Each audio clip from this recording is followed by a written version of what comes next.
Chapter number 4 structure of atom म्हणजे अणूची रचना. Question number 1 explain the term. Term explain करायचे आहे, स्पष्ट करायचे आहे. कोणत्या टर्म आहेत बरं? Atomic number and atomic mass number. आपण आता ह्या टर्म एक्सप्लेन करण्याच्या अगोदर ॲटमचं आपण थोडंसं स्ट्रक्चर लक्षात घेऊया. बघा, तुमच्यासमोर एक ॲटमचं स्ट्रक्चर आहे. याच्यामध्ये हा जो पार्ट आहे हा न्यूक्लियस आहे, केंद्रक. आणि हे जे दिसते तुम्हाला ही एक शेल दाखवली. मी बऱ्याच शेल असतात कक्षा, तर त्यामधली मी फक्त ही एकच शेल तुम्हाला दाखवली आहे. या न्यूक्लियसच्या आतमध्ये तुम्हाला रेड कलरचे डॉट मी दाखवले आहे. त्याच्यावरती पॉझिटिव्ह चार्ज आहे, तर ते प्रोटॉन असतात. आणि ब्ल्यू कलरचे जे डॉट दिसत आहे तुम्हाला त्याच्यावरती कोणताही चार्ज नाही आहे, ते न्यूट्रॉन असतात. म्हणजे न्यूट्रल असणारे न्यूट्रॉन असतात आणि पॉझिटिव्ह असणारे प्रोटॉन असतात. बरोबर. माझे इथं न्यूक्लियस आहे. ह्या न्यूक्लियसमध्ये जर न्यूट्रॉनवरती चार्जच नाही आहे आणि प्रोटॉनवरती पॉझिटिव्ह चार्ज आहे, म्हणजे याचा अर्थ काय झाला की न्यूक्लियसमध्ये जर चार्ज आपण शोधला तर तो पॉझिटिव्ह आहे आणि that is due to proton, आणि तो प्रोटॉनमुळे आहे. आणि जर आपण बाहेर ह्या शेलचा विचार केला तर इलेक्ट्रॉन आहे. बघा, शेलमध्ये काय आहे? इलेक्ट्रॉन. आणि इलेक्ट्रॉनवरती कोणता चार्ज दिसतोय तुम्हाला? निगेटिव्ह चार्ज दिसतोय. म्हणजे न्यूक्लियसच्या आतमध्ये प्रोटॉनमुळे पॉझिटिव्ह चार्ज आहे. आणि न्यूक्लियसच्या बाहेर जर गेले तुम्ही तर शेलमध्ये इलेक्ट्रॉन असतात. त्या इलेक्ट्रॉनमुळे कोणता चार्ज असतो? निगेटिव्ह चार्ज असतो. आता एक विचार करा तुम्ही, न्यूक्लियसच्या आतमध्ये पॉझिटिव्ह चार्ज तुम्हाला इथं किती दिसतोय? 1 2 3 3 प्लस दिसतोय. तर मग इलेक्ट्रॉनचा चार्ज पण किती दिसतोय? 1 2 3 3 निगेटिव्ह दिसतोय. बरोबर आहे ना?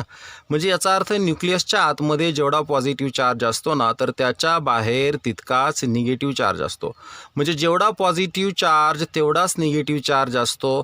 मग जितका पॉझिटिव्ह तितका निगेटिव्ह कॅन्सल होऊन जाईल. बरोबर.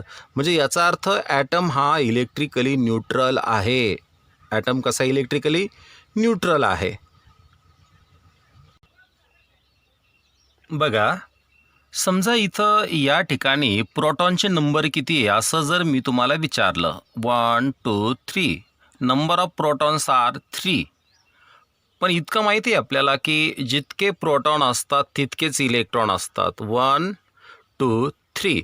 That means number of protons are 3 and number of electrons are also 3. प्रोटॉनची संख्याही 3 आणि इलेक्ट्रॉनची संख्याही 3च आहे. मग प्रोटॉनच्या नंबरला काय म्हणतात माहीत आहे?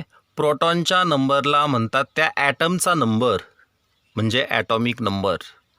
मग जर तुम्हाला मी क्वेश्चन विचारला व्हॉट इज ॲटॉमिक नंबर, तर काय सांगाल? Number of protons present in the nucleus. Number of protons present in the nucleus. कोणाचा न्यूक्लियस? तो nucleus of an atom called as atomic number. मग मी तुम्हाला म्हटलं की प्रोटॉनच्या संख्येला ॲटॉमिक नंबर म्हणतोय आपण, तर मग इलेक्ट्रॉनच्या संख्येला ॲटॉमिक नंबर म्हणू शकत नाही का? म्हणू शकतो. कारण प्रोटॉनची संख्या जितकी तर इलेक्ट्रॉनचीही संख्या तितकीच आहे. पण डेफिनेशन सांगताना नंबर ऑफ प्रोटॉन्सचाच उल्लेख करायचा आहे. आता जर समजा मी असं केलं, तुम्ही म्हणाल की सर इलेक्ट्रॉनचा विचार केला, प्रोटॉनचा विचार केला, ह्या न्यूट्रॉनचा विचार नाही केला का? तर आपण प्रोटॉन आणि न्यूट्रॉन दोघांची जर ॲडिशन केली म्हणजे total number of protons and काय neutrons present in the nucleus of an atom, म्हणजे ॲटमच्या न्यूक्लियसमध्ये असणाऱ्या प्रोटॉनची आणि न्यूट्रॉनची एकूण संख्या याला म्हणतात ॲटॉमिक मास नंबर. काय म्हणतात त्याला? Atomic mass number. म्हणजे त्या ॲटमचा मास नंबर. म्हणजे 1 2 3 प्रोटॉन झाले, 1 2 3 न्यूट्रॉन झाले. 3 प्रोटॉन प्लस 3 न्यूट्रॉन काय होऊ शकतं? 6 होऊ शकतं. बरोबर ना? मग हे न्यूक्लियसमध्ये आहेत ना, म्हणून याला न्यूक्लिऑन्स म्हणतात. म्हणजे प्रोटॉन हा न्यूक्लिऑन आहे, न्यूट्रॉन हा पण न्यूक्लिऑन आहे. म्हणजे न्यूक्लियसमध्ये असणारा न्यूक्लिऑन असतो. म्हणजे टोटल न्यूक्लिऑन्स किती झाले मग आता? 3 + 3 6 न्यूक्लिऑन्स झाले. मग न्यूक्लिऑन्सच्या नंबरला सुद्धा आपण काय म्हणू शकतोय? Atomic mass number. किंवा प्रोटॉन आणि न्यूट्रॉनच्या टोटल नंबरला आपण ॲटॉमिक मास नंबर म्हणू शकतो. आणि आपल्याला जी डेफिनेशन विचारली होती ना, ती डेफिनेशन आपण आता बघणार आहोत. बघा, आपण क्वेश्चन बघितला होता, explain the term atomic number आणि ॲटॉमिक मास नंबर. तर ॲटॉमिक नंबर म्हणजे प्रोटॉनचे नंबर आणि ॲटॉमिक मास नंबर म्हणजे प्रोटॉन आणि न्यूट्रॉन दोघांचे मिळून असणारे नंबर. पण डेफिनेशनमध्ये आपल्याला कसं सांगायचं पाहते, atomic number it is defined as, याची व्याख्या अशी केली जाते, नंबर ऑफ प्रोटॉन म्हणजे प्रोटॉनची संख्या. कोणाची संख्या? प्रोटॉनची संख्या. आपण इतक्यातच पाहिलं फिगरमध्ये. कुठे असणारी प्रोटॉनची संख्या? Present in the nucleus of an atom, ॲटमच्या न्यूक्लियसमध्ये असणाऱ्या प्रोटॉनची संख्या. Of a particular element, particular element म्हणजे काय? विशिष्ट मूलद्रव्य. कारण प्रत्येक एलिमेंटमध्ये प्रोटॉनची संख्या सेम नसते, म्हणजे प्रत्येक एलिमेंटचा ॲटॉमिक नंबरही सेम नसतो. बघा पुन्हा एकदा, it is defined as the number of proton म्हणजे प्रोटॉनची संख्या, present in the nucleus of an atom, ॲटमच्या न्यूक्लियसमध्ये असणाऱ्या प्रोटॉनची संख्या. ऑफ ए पर्टिक्युलर एलिमेंट, विशिष्ट मूलद्रव्याच्या म्हणजे पर्टिक्युलर एलिमेंटच्या ॲटमच्या न्यूक्लियसमध्ये असणाऱ्या प्रोटॉनची संख्या. It is represented bye Z, म्हणजे आपल्याला ॲटॉमिक नंबर कशाने दाखवता येतो? झेडने दाखवता येतो. मग ॲटॉमिक नंबर आपण ब्रॅकेटमध्ये बघा झेड दाखवला आणि इक्वल टू म्हटलं. मग ॲटॉमिक नंबर कशाला म्हटलं आपण? नंबर ऑफ प्रोटॉन्सला म्हटलं, म्हणजे प्रोटॉनच्या संख्येला म्हटलं. आणि आपल्याला माहिती आहे, जितकी संख्या प्रोटॉनची आहे तितकीच संख्या कोणाची असते? इलेक्ट्रॉनची असते. म्हणजे मग नंबर ऑफ प्रोटॉन्स म्हणा, नाहीतर नंबर ऑफ काय म्हणा? इलेक्ट्रॉन्स म्हणा. ही कोणाची डेफिनेशन संपली? ॲटॉमिक नंबरची. आता बघायची आपल्याला नेक्स्ट डेफिनेशन कोणाची? ॲटॉमिक मास नंबरची. आता ॲटॉमिक मास नंबर म्हणजे काय? मग the sum of the total number, म्हणजे सम करायची, बेरीज करायची आपल्याला कोणाची? Of the total number. Total number कोणाचे? प्रोटॉन आणि कोण दुसरं? प्रोटॉन अँड काय? न्यूट्रॉन्स. म्हणजे बघा, प्रोटॉन आणि न्यूट्रॉन कुठं असणार आहे? ते present in the nucleus of an atom, म्हणजे ॲटमच्या न्यूक्लियसमध्ये असणाऱ्या प्रोटॉन्स आणि न्यूट्रॉन्स यांची एकूण संख्या किंवा त्या एकूण संख्येची बेरीज, त्याला म्हणायचं ॲटॉमिक मास नंबर. मग आता पूर्ण definition, the sum of the total number of protons and neutrons, प्रोटॉनच्या आणि न्यूट्रॉनच्या एकूण संख्येची बेरीज, प्रेझेंट इन द न्यूक्लियस, न्यूक्लियसमध्ये असणाऱ्या, ऑफ ॲन ॲटम, ॲटमच्या न्यूक्लियसमध्ये असणाऱ्या, is called as atomic mass, त्याला ॲटॉमिक मास म्हणा, ॲटॉमिक मास नंबर म्हणा, ऑफ दॅट ॲटम, त्या ॲटमचा म्हणा, कारण प्रत्येक ॲटमसाठी हा नंबर वेगळा असतो. आता it is represented by capital ए, म्हणजे ॲटॉमिक मास नंबर कशाने डिनोट केला आहे? कॅपिटल एने.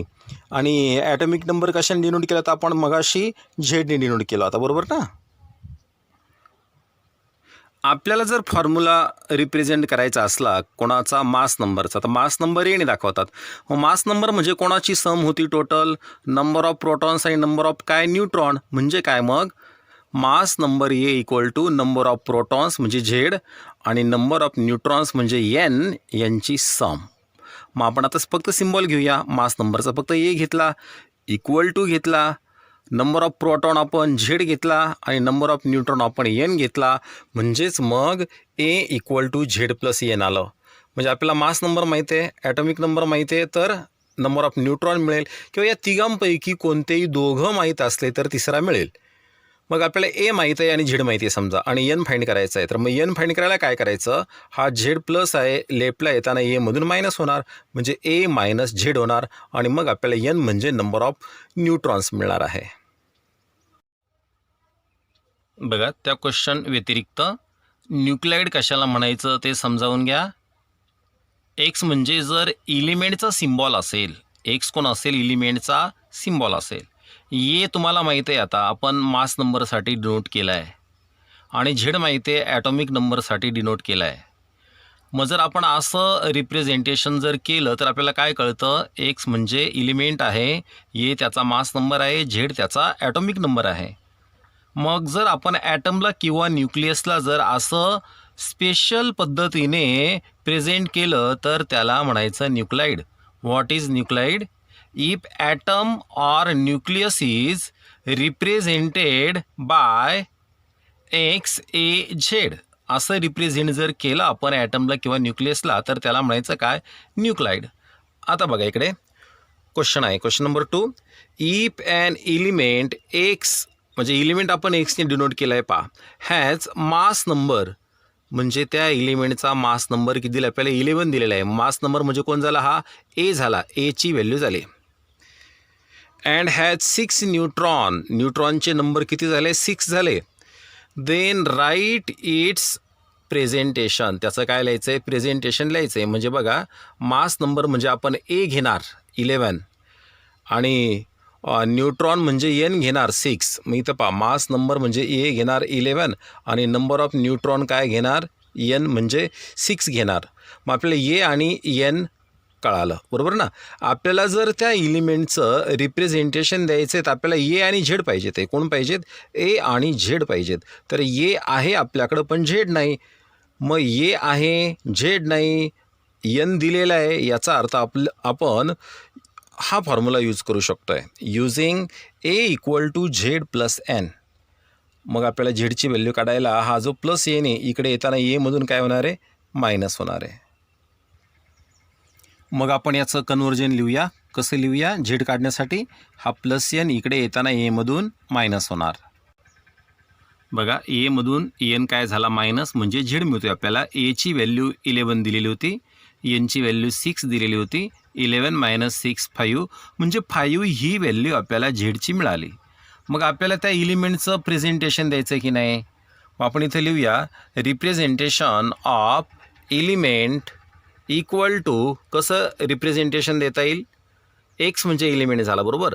वरती ए म्हणजे काय, मास नंबर. तर एची व्हॅल्यू 11 दिलेली होती, आपण 11 इथं लिहिली. आणि इथं झेड लिहायचं असतं, म्हणजे काय, झेड म्हणजे ॲटॉमिक नंबर लिहायचा असतो. तर तो झेडचा नंबर 5 आला आहे, तो आपण या ठिकाणी घेतला आहे. म्हणजे हे झालं त्या एलिमेंटचं काय, प्रेझेंटेशन म्हणा किंवा रिप्रेझेंटेशन म्हणा. Question number 3. Match the following, जोड्या जुळवायच्या आपल्याला. याच्यामध्ये एलिमेंट दिले आपल्याला आणि नंबर ऑफ न्यूट्रॉन्स दिले. बघा आता एमध्ये ए आर्गॉन आहे 18 40, B carbon 6 14, C potassium 19 40 and D nitrogen 7 14. आणि राईट साईडला आपल्याला ऑप्शन दिलेत बघा. फर्स्ट 7 आहे, सेकंड 21, थर्ड 8 आहे आणि फोर्थ काय आहे 22. आता आपल्याला बघायचं काय, इकडे हे एलिमेंट दिलेले, त्या एलिमेंटमधलं आपल्याला काय शोधायचं आहे, नंबर ऑफ न्यूट्रॉन शोधायचे, म्हणजे एनची व्हॅल्यू काढायची आहे. मग आपल्याला एक विचार करायचा आहे आधी. समजा हे जे एलिमेंट दिसतं आहे आर्गॉन, कार्बन, पोटॅशियम, नायट्रोजन, याला आपण एक्सने डिनोट करतो, बरोबर ना. हां, इथं आपण एक्सने डिनोट केला आहे. हा वरती आहे मास नंबर, हा आहे ॲटॉमिक नंबर. ॲटॉमिक नंबर म्हणजे प्रोटॉनचे नंबर असतात. मग ए आणि झेडचं रिलेशन कसं असतं, या पद्धतीने. If A equal to Z plus N, म्हणजे मास नंबर हा नंबर ऑफ प्रोटॉन आणि नंबर ऑफ न्यूट्रॉन यांच्या सम इतका असतो ना. मग आपल्याला जर नंबर ऑफ न्यूट्रॉन काढायचे तर मग काय करावं लागेल आपल्याला, हा झेड इकडे एकडे मायनस करावे लागेल, म्हणजे ए मायनस झेड होणार, म्हणजे एन मिळेल आपल्याला. म्हणजे N equal to A minus Z. मग ए मायनस झेड करायचं म्हणजे काय करायचं पहा बरं, ए म्हणजे हा वरचा नंबर आहे, बरोबर, आणि मायनस झेड म्हणजे हा त्याचा बेस आहे, बरोबर ना. म्हणजे एमधून झेड मायनस करायचा, न्यूट्रॉन मिळेल आपल्याला. एमधून झेड मायनस करायचा म्हणजे न्यूट्रॉन मिळेल. मग ह्याच पद्धतीने पहा, या 40मधून 18 मायनस करायचा. 40 मायनस 18 किती राहील बरं, 22. मग 22 आहे का ऑप्शनमध्ये, हा 22 आहे पहा. म्हणजे एचा ऑप्शन कोण झाला, 4 झाला. दाखवायला आपण इथं एचा ऑप्शन 4 दाखवला.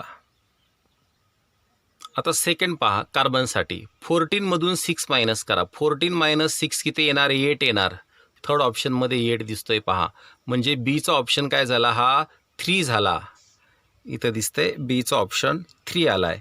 त्याच्यानंतर सीमध्ये पोटॅशियमसाठी हा 40मधून 19 मायनस करा, किती येणार? 40 मायनस 19 21. हा इथं 21 दिसतोय, म्हणजे कोणता ऑप्शन आहे? सेकंड ऑप्शन आहे. पहा, म्हणजे सीचा ऑप्शन काय आला? हा सेकंड ऑप्शन आला. इथं दिसतंय आपल्याला सीचा सेकंड ऑप्शन आला. आणि आता एकच राहिलं ह्या ठिकाणी नायट्रोजनसाठी. तर 40मधून 7 गेला, 14मधून 7 गेला तर 7 राहील ना. कुठं दिसतोय 7? पहा बरं आहे का? बघा, ऑप्शन नंबर 1मध्ये 7 दिसतोय. याचा अर्थ डीचा ऑप्शन 1 आलेला आहे. या ठिकाणी तुम्हाला दिसतंय डीचा ऑप्शन 1 आलेला आहे. ह्या पद्धतीने तुम्हाला नंबर ऑफ न्यूट्रॉन्स काढता येऊ शकतात.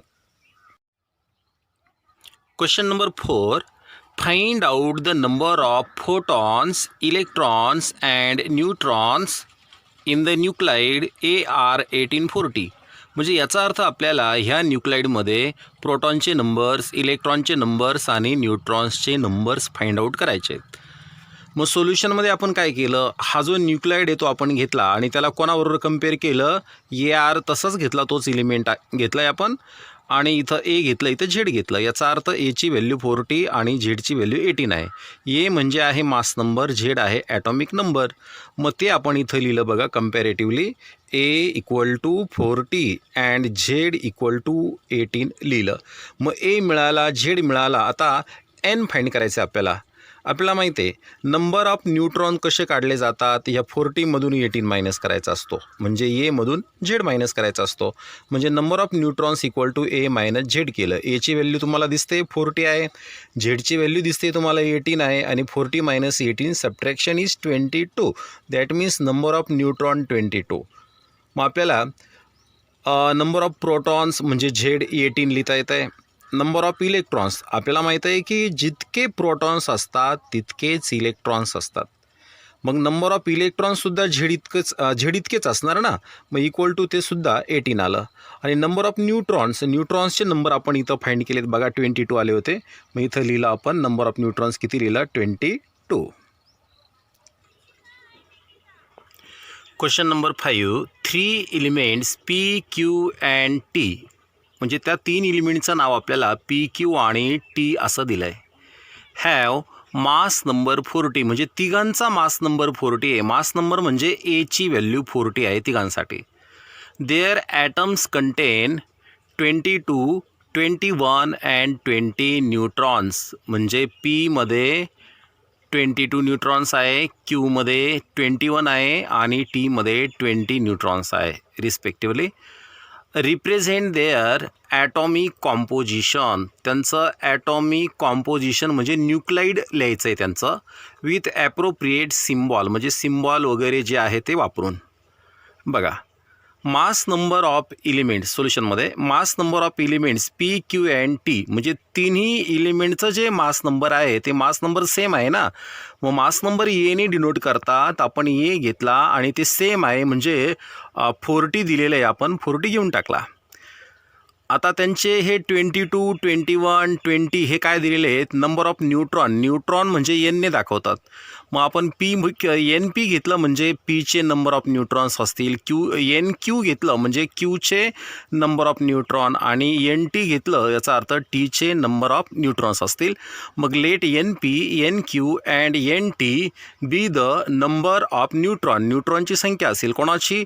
Of elements P, Q and T respectively, म्हणजे P, Q आणि T ह्या एलिमेंटच्या न्यूट्रॉनची संख्या अनुक्रमे NP, NQ अँड NT इतकी असेल. मग ते आपण मानलं NP, NQ आणि NT, NP, NQ आणि NT, and that is given 22, 21, 20, 22, 21 and 20 हे आपण घेतलं, बरोबर. म्हणजे आपल्याला एलिमेंटचं जे कॉम्पोजिशन लिहायचं आहे तर त्याच्यासाठी आपल्याला ए आणि झेड लागतो. मग आपल्याकडे ए तर कॉमन आहे तिघांचा 40, पण झेड नाही आहे, मात्र एन आहे. म्हणजे मग आपल्याला एनचा आणि एचा यूज करून झेड फाइंड करायचा आहे. मग आपल्याला रिलेशन माहिती आहे, युजिंग ए = झेड प्लस एन, हे रिलेशन जर आपण वापरलं तर झेडची व्हॅल्यू आपण फाइंड करू शकतो. प्लस एन इकडे एकडे मायनस होणार, म्हणजे ए मायनस एन होणार, झालं ए मायनस एन आणि उरला झेड. मग आता P एलिमेंटसाठी आपण काय केलं? फक्त झेडला ZP लावलं आणि एनला NP लावला. आलं लक्षात? Qसाठी Pच्या ऐवजी Q घेतला, इथं Pच्या ऐवजी Q घेतला, आणि फॉर टी आपण इथं क्यूच्या ऐवजी पुन्हा टी घेतला आणि इथं क्यूच्या ऐवजी पुन्हा टी घेतला. फक्त यामध्ये व्हॅल्यू पुट करायचे. एची व्हॅल्यू तिन्ही ठिकाणी 40 आहे, बरोबर. N P N Q N T